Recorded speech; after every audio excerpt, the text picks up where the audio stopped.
Here's some more audio of the engine knock or tick that I've been experiencing for the last couple of weeks. Still haven't figured out what it is. The shop thinks it's a rod knock. I'm not totally convinced. For one, my engine hasn't exploded and I drive it a lot. They could be right. I may find out, but here's what it sounds like from the inside.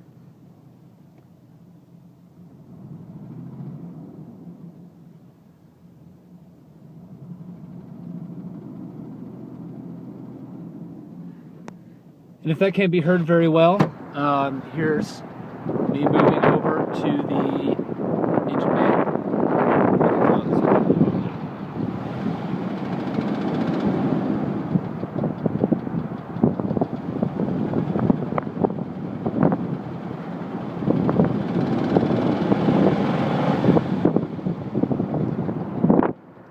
I'm not too familiar with rod knock, so to me it seems a little bit strange that when the RPM gets up a little bit higher, that the sound seems to quiet.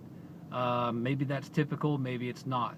The engine is a 4.3 liter V6 Vortec and it has 138,000 miles on it.